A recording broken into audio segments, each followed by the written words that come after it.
معزز سامعین السلام علیکم ورحمۃ اللہ تعالی وبرکاتہ۔ نحمده ونصلي ونسلم على رسوله الكريم، اما بعد فاعوذ بالله من الشیطان الرجیم، بسم اللہ الرحمن الرحیم۔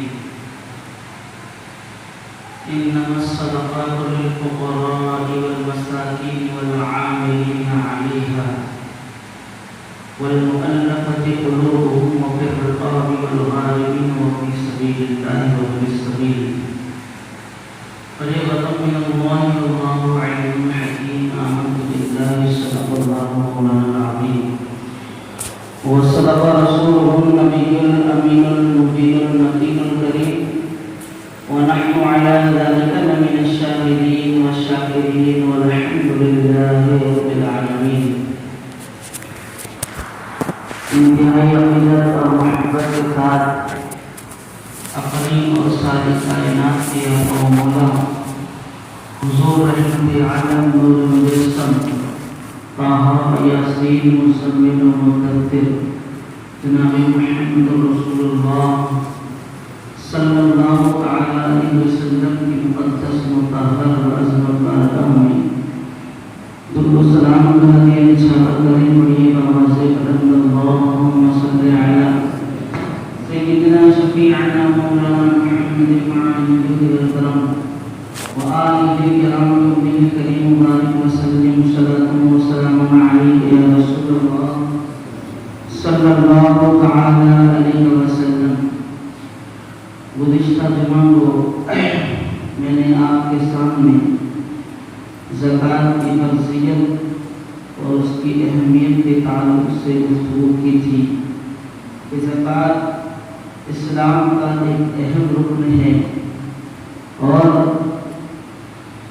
اس کی فرضیت کا انکار کرنے والا کافر ہے، اور اس کو ادا نہ کرنے والا مردود شہادہ قتل کا مستحق ہے، اور ادا میں تاخیر کرنے والا فاسق اور گناہ گار ہے۔ تو اللہ نے قرآن مقدس میں تقریباً 32 مقامات پر زکوٰۃ کا حکم دیا ہے۔ آج میں آپ کے سامنے زکوٰۃ کے کچھ ضروری مسائل ذکر کرنا چاہتا ہوں تاکہ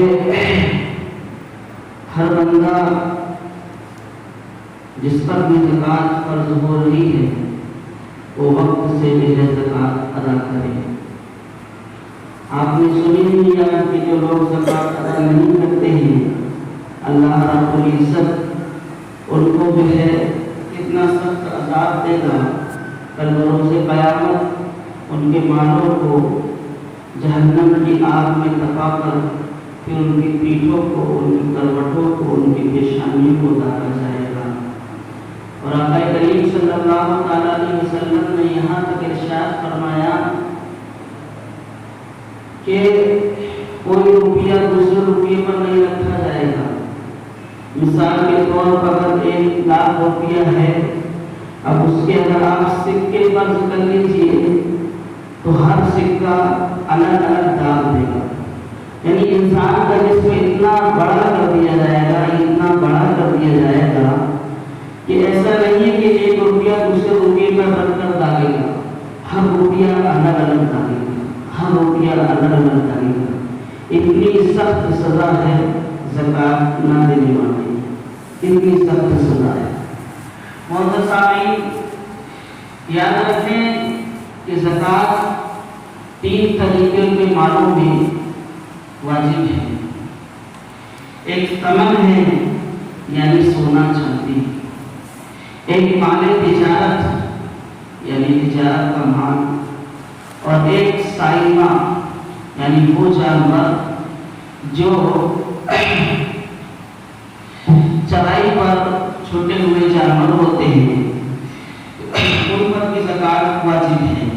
لیکن اب آج کے دور پہ ایسے بہت کم حضرات پائے جاتے ہیں جن کے پاس اتنے جانور ہو تب زکوٰۃ فرض ہو۔ یاد رکھیں کہ تمام سونا چاندی پر زکوٰۃ واجب ہے،